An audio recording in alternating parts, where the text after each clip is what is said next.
Personalmente no tuve la dicha pues de conocer a Rovirosa.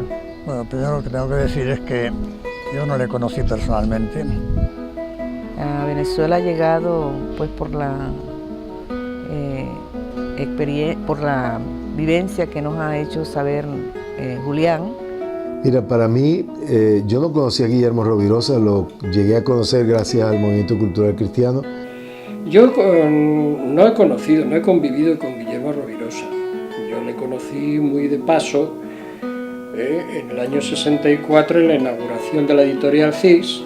Rovirosa, el hombre casado con Caterina y amigo de muchos militantes obreros en la historia de España, ha sido quien nos ha dado como patrimonio más importante de nuestra vida personal y familiar. Era un hombre sorprendente, era un hombre que buscaba a Dios con toda su alma y le importaban tres pepinos todas las fórmulas en que estábamos envueltos los demás.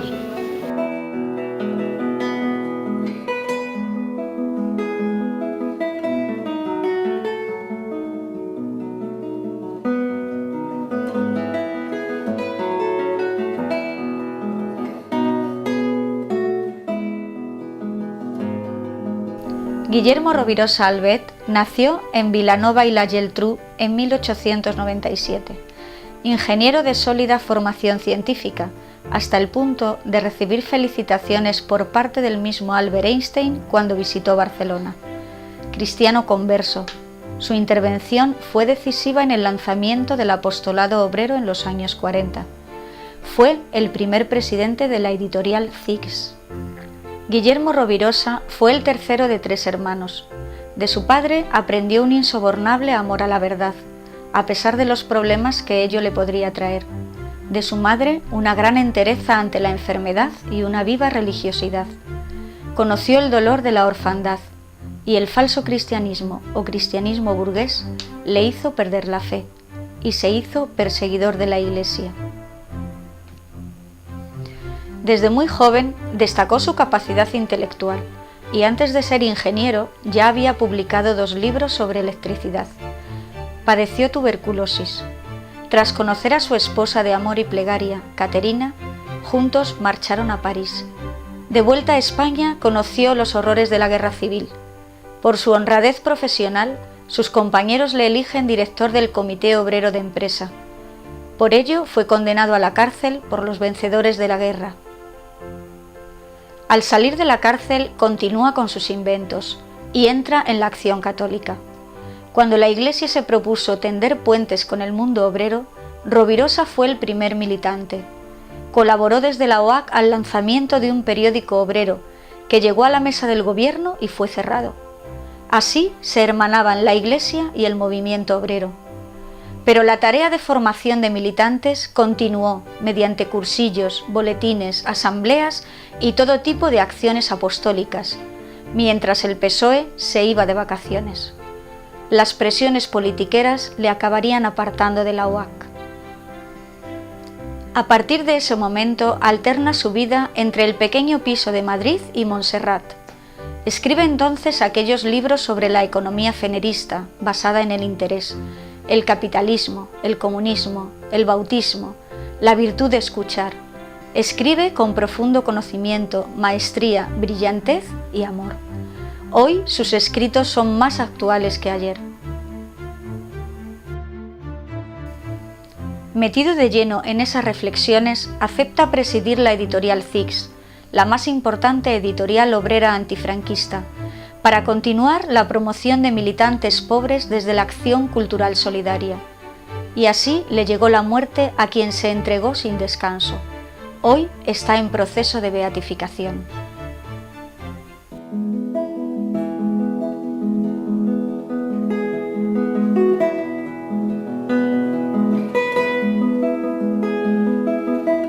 Bueno, Rovirosa yo creo que será la persona que más ha influido en mi vida, aunque no lo trate personalmente, sino a través de sus escritos y de personas que sí que le conocieron, y ha influido en todo, o sea, en mi comprensión de la economía, de la familia, de la espiritualidad, esa frase, esa experiencia Rovirosa, yo soy Judas. pues te deja completamente descolocado, te hace repensarlo todo, ¿no? Me entusiasma y lo pongo como ejemplo de que un hombre que al conseguir la verdad en Cristo es un encuentro personal que él ha tenido con el Señor, no sentimentaloide ni nada por el estilo, un encuentro personal, pero verdad, un encuentro entre Cristo y Guillermo, y eso le cambió totalmente su vida y fue todo el proceso entonces de conversión. Eso a mí también me parece algo extraordinario en estos tiempos actuales en donde se necesitan santos no de sotana, sino santos de pantalón y camisas normales, bueno, todos somos normales, pero refiero laicos que puedan dar testimonio. Entonces fue para mí el primer encuentro con Rovirosa. Rovirosa nos proponía una revolución en la vida, una revolución radical en la vida, que consistía en que toda la vida iba a ser un proceso de conversión a Jesucristo y a nada ni nadie más, ¿no?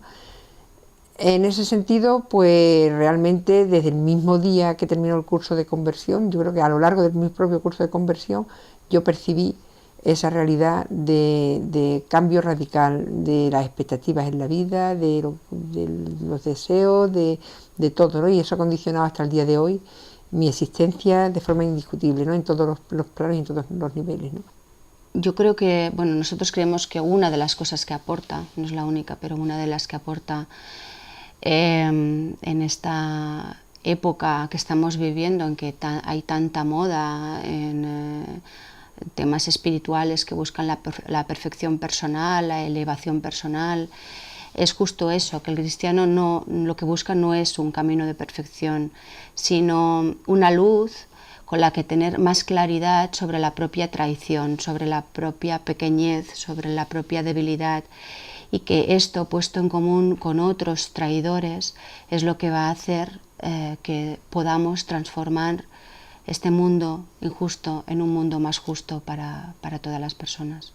Cuando él habla de la traición y la pone en la vida, en los hechos de Judas, él, claro, se hace una confesión general abierta y confiesa sus pecados, que el Judas no es más que una confesión abierta a todo el mundo. Una confesión ante el Señor, una confesión ante la Iglesia, una confesión ante los pobres. Y él se declara traidor. Rovirosa es un hombre como otro cualquiera y ha tratado con muchos hombres. Y uno de los hombres a quien cautivó fue a mí.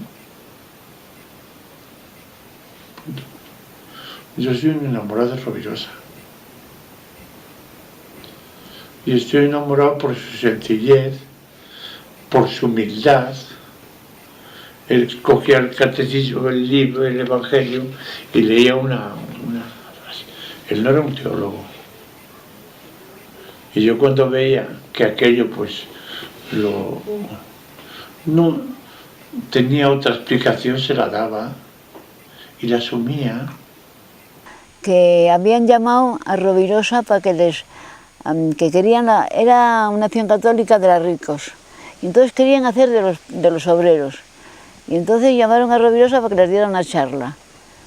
Bueno, él me presentó, dice, mira, este es un muchacho que es de la acción católica esta, de los obreros. Digo, bueno, pues así. Entonces dice, cuando ya salimos, dice, Milagros, ¿tú dónde vas? Dice, es que vamos yo y fulana a acompañar a Trini y luego volvemos las dos, porque si no tiene que ir sola y es un sitio muy solitario y tiene miedo. Dice, pues iros para casa que a Trini ya la acompaño yo. Y me acompañó un día y al día siguiente también yo pasé por allí, también porque era después del trabajo, pero yo cuando quería iba para allí. Y entonces volvió otra vez a acompañarme. Y así me acompañó unos cuantos días. Y un día ya dice, fíjate qué declaración, me dice, ¿cuándo nos casamos? Digo, Dios mío, ¿pero qué dices? Dice, ¿pero no te gusto? Digo, una cosa es que me guste, porque veo que haces muy bien, que lo haces muy bien. Y dice, pues entonces, digo, sí, pero una cosa es eso y otra cosa es enamorarse y quererse. Dice, ¿pero tú a mí no me quieres? Digo, no, yo te admiro y me gustas, que no es igual. Y él venga a insistir y al otro día, mira, ¿sabes qué he pensado? Que yo tengo mucho que hacer. y no tengo tiempo de llevarte, traerte, llevarte y traerle. Nos tenemos que casar y era verano. Luego me entusiasma también de la vida de Guillermo Rovirosa ese proceso de conversión, porque muchos creen que la conversión se da de un día para otro, ¿no? Y es todo un proceso que se va llevando y que nunca se acaba, porque hasta yo y todos, hasta el Papa y todos tenemos que irnos convirtiendo constantemente todos los días. Es un proceso continuo y perenne que no termina sino con la muerte física, ¿no? Y entonces, claro, identificarse Guillermo con lo que es Guillermo, con lo que era Guillermo, con lo que ha sido Guillermo, con un traidor como Judas, pues te revuelca todo el interior, y evidentemente ya lo comprendes el porqué, porque hay una traición que es hipócrita y canonizada, que él dice al final del Judas, y hay una traición reconocida en esa frase tan preciosa que él dice al final del Judas. Quién sabe si un grupo de traidores, conscientes de su propia traición y abominándola, deseosos de seguir a Jesús,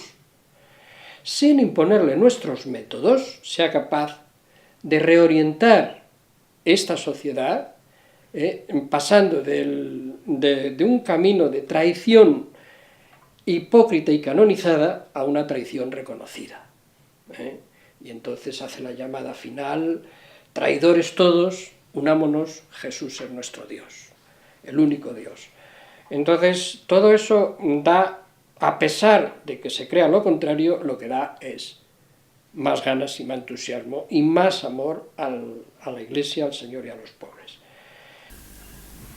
Rovirosa era al revés que toda esa gente, Su planteamiento de conversión a Jesucristo implicaba una vida distinta, una versión distinta de la vida.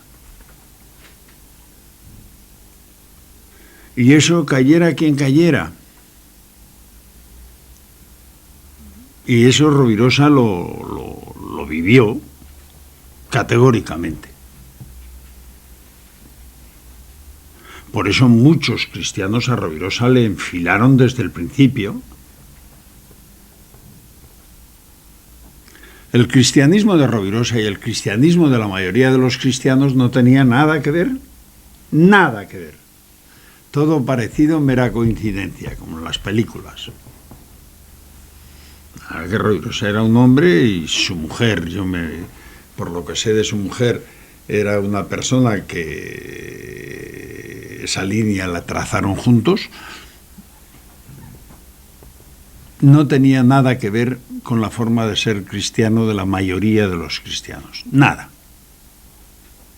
Y por supuesto, claro, el ser cristiano para Rovirosa y para su mujer implicaba dar la vida ahí. Pero dar la vida sin contemplaciones, sin gaitas, sin explicaciones, sin...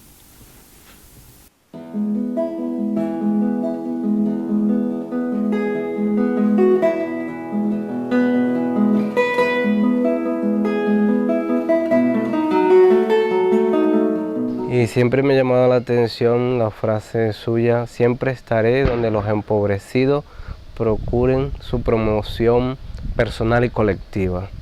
Entonces eso a mí siempre lo tengo presente y creo que es lo que debemos buscar, ¿no? Que la promoción de la persona, y no solo individual sino junto, ¿no? Para luchar contra nuestro egoísmo, nuestro individualismo, todos juntos, pues promover un mundo nuevo. Pues habló del mundo obrero y habló de España y habló de los seminarios, sobre todo habló de la cuestión social, de la situación de los obreros. Y recuerdo que fue la primera vez que escuché: a los obreros solamente los pueden salvar los obreros. Por otro lado, Rovirosa nos aportó algo que yo creo que es esencial en nuestra existencia. Nos planteaba la necesidad de la encarnación en la vida de los pobres. Los pobres eran el lugar teológico de encuentro con Dios, pero el lugar privilegiado, ¿no? Y sus escritos, de muchos libros, pues que me ha servido a mí, pues, de promoción. Y en Venezuela, como te dije, se conoce muy poco, ha ido creciendo. Cada año hacemos las jornadas en honor a Guillermo Rovirosa. Este año también a mí me tocó exponer el hecho de la violencia en una de sus jornadas. O sea que he ido promocionándome pues también a nombre de Guillermo. La gran aportación de Rovirosa es el protagonismo. O sea, Rovirosa defiende el protagonismo de los empobrecidos. Los empobrecidos, luego ha dicho muy bien Juan Pablo II, no son un fardo pesado a los que hay que ayudar. Los empobrecidos pueden y deben protagonizar su vida. De hecho, la protagonizan. O sea, el mundo no lo sostienen los enriquecidos, el mundo lo sostienen los empobrecidos. Cuando él dice a Cristo, a Dios, le dice, bueno, yo voy a vivir y voy a trabajar y voy a hacer todo por tu causa. Solo te pido que me mantenga como sea, como venga. Se vale con eso. Para mí no solo místico, es todo. Es un hombre práctico, es que sus libros son de una claridad tremenda de cómo entregarnos a los demás, cómo hacer, cómo él se debe. Yo me debo totalmente a los otros, ¿no? Un elemento fundamental de esa espiritualidad era la encarnación, la solidaridad con los más empobrecidos de la tierra. A ello, es decir, le debíamos todo. Y el apóstol militante pues tenía que ir haciendo un proceso de encarnación progresivo en aquellos preferidos del Señor. Y desde ahí plantearse la transformación del mundo. Era una cosa radicalmente nueva para nosotros. Vino a Huesca a dar un cursillo. Rovirosa. ¿Dónde lo daba? ¿Dónde dabais los cursillos? En la Acción Católica Obrera, en los locales de la Acción Católica Obrera, en la UAC. Y claro, allí donde tuvimos en aquella semana de cursillo es donde Rovirosa y yo hicimos carne y uña. Allí donde, nos fundimos, diríamos. Todo él volcado hacia el servicio, hacia los demás. Y desde luego, pues si hay alguien que ha demostrado la solidaridad con los pobres y con los marginados en la vida social, ha sido él. Y eso pues es siempre un ejemplo, porque es un hombre que da un paso de una situación holgada, de una persona con un gran prestigio científico y con reconocimiento de su categoría científica internacional, que hace después vida del trabajador más pobre y que acepta la pobreza con todas sus consecuencias, pues eso siempre será un ejemplo para todos. A mí me trataba pues como lo que yo era medio analfabeta y sigo siéndolo, pero quizá un poco menos que entonces. Y bueno, pues me trataba con muchísimo cariño, para mí era una persona, yo lo quería más que mi padre. Y es muy duro decirlo, pero es verdad. Mi padre me trató muy mal y Rovirosa me trataba muy bien.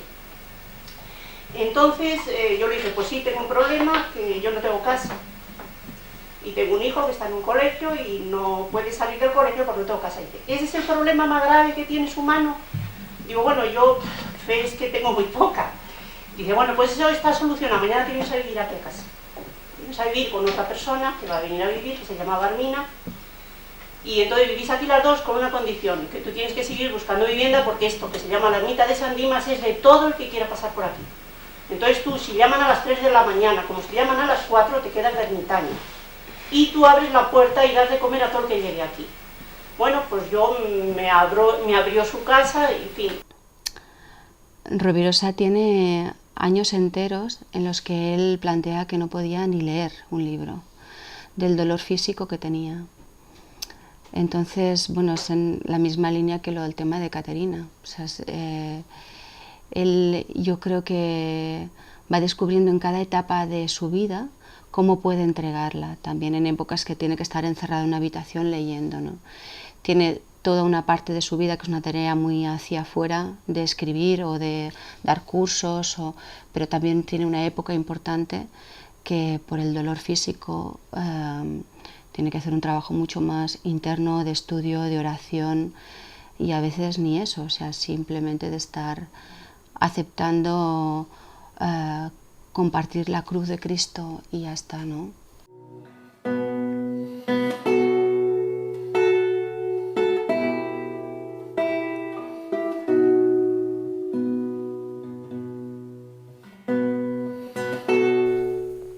Pues Rovirosa es de los que más ha colaborado a la presencia de la democracia en la sociedad, la democracia política, que todo ser humano protagonice su vida política, la democracia en la economía, el cooperativismo, las sociedades anónimas laborales, la cooperación, la solidaridad, que en la economía todo ser humano pueda ser sujeto, ser responsable, y así en todo, también en el apostolado. Rovirosa decía que todo ser humano, todo apóstol, todo cristiano, todo bautizado debe ser apóstol y debe de protagonizar su vida religiosa y transmitirla a los otros.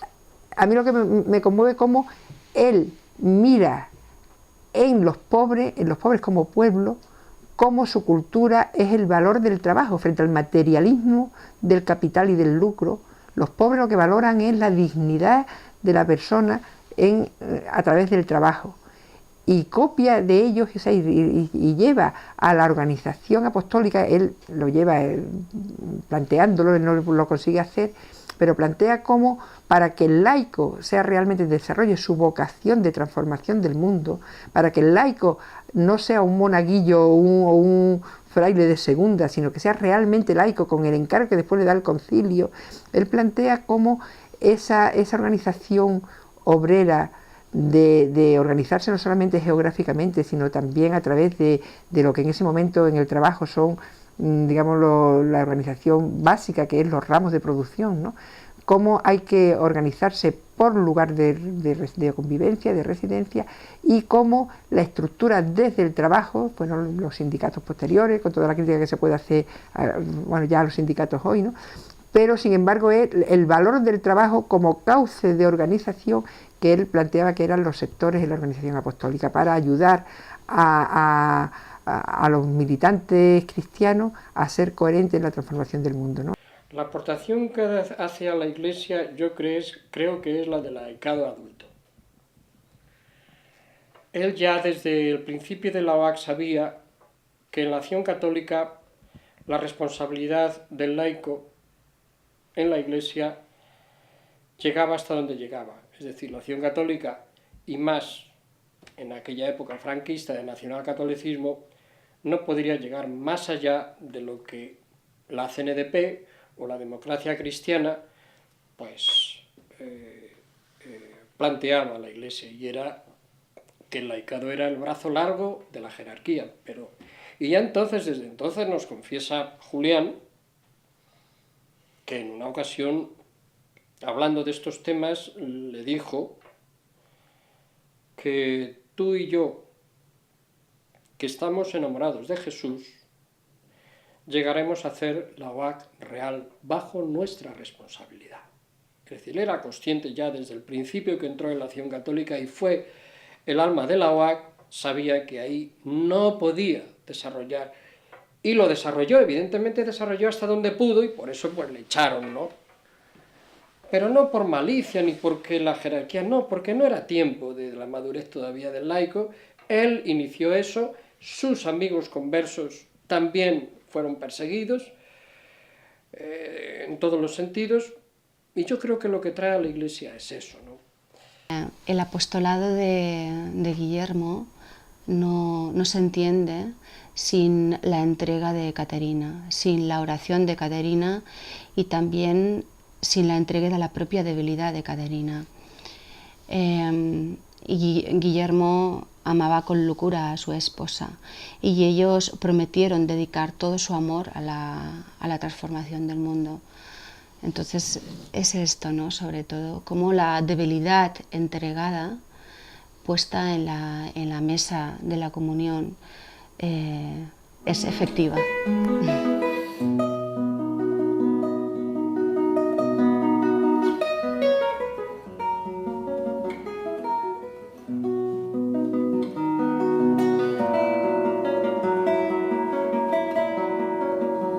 A Guillermo Rovirosa, queridos amigos catalanes, Se le llegaría a contratar por grandes conglomerados, a querer contratar por grandes conglomerados transnacionales, ofreciéndole como sueldo lo que él quisiera poner cada día.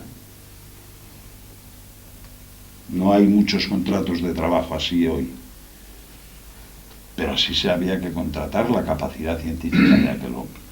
Jamás lo aceptó. Y a la sepultura se llevó todos los frutos de su tarea investigadora. No puedo permitir que la nueva ciencia y la nueva técnica sirvan para más miseria de los pobres. No lo permitió. Y no lo permitió. Y se llevó a la sepultura. El día que murió, debajo de su cama, encontramos bastantes cosas, entre ellas recuerdo que había una bola envuelta en papel de periódico. En el bordillo blanco de la hoja de prensa donde él había envuelto aquello, había unas letras de Guillermo. Decían lo siguiente: el sufrimiento de una muchacha un minuto en paro es más sagrado que toda la técnica del mundo. Y buscamos la razón de aquella frase. La Philips le había encargado un proyecto y le había hecho, y la Philips le probó. Cuando Guillermo terminó la máquina, lo probó la Philips y se lo quiso contratar. Y Guillermo les dijo: a ver, ¿cómo se va a usar? Mire usted, cada máquina de estas permitirá prescindir de 60 personas. Y echó mano en un martillo de bola que tenía cerca, la empezó a golpes con la máquina y ahí terminó la vida de la máquina. Es un testimonio extraordinario del cristiano que a pesar de provenir de un ambiente científico y técnico, pues tiene una visión de fe absolutamente incondicional, de entrega a Jesucristo y de, digamos, de coherencia hasta el final de su vida. Totalmente, es que él tenía mucha relación conmigo por eso, porque yo le iba diciendo cómo nosotros llevábamos a la práctica toda la teoría que él daba en el COPIN. Estábamos totalmente ligados. Entonces lanzamos lo primero, la cooperativa de consumo. Allí vendíamos todo lo que veíamos que la gente se compraba, o en barcos de Ávila o Ávila, de todo. Rovirosa tiene una intuición, 6 meses, por supuesto, en toda la vida, pero lo expresa en el libro Terciario, 6 meses antes de morirse. Ese libro estuvo casi 30 años oculto, porque interesaba que surgiera, o sea, que se mantuviera la palabra obrera, aunque fuera una clase obrera ya traidora. Estamos hablando de la clase obrera en países enriquecidos, porque era necesaria políticamente.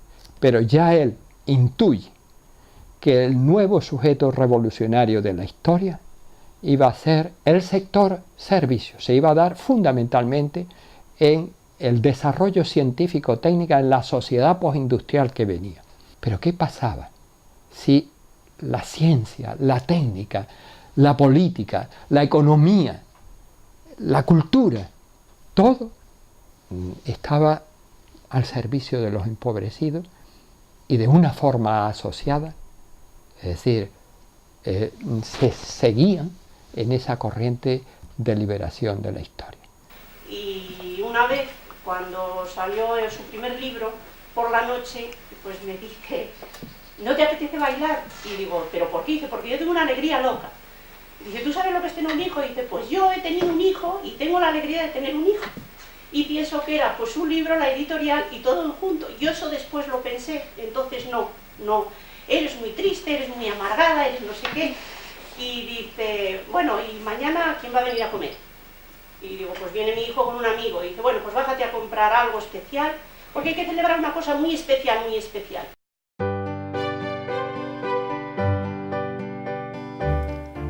Nuestra sociedad necesita testigos como Rovirosa, con una vida de santidad y lucha permanente por la justicia y la solidaridad, desde un amor sin condiciones a Cristo, la Iglesia y los pobres. Hoy, Guillermo Rovirosa, más que nunca.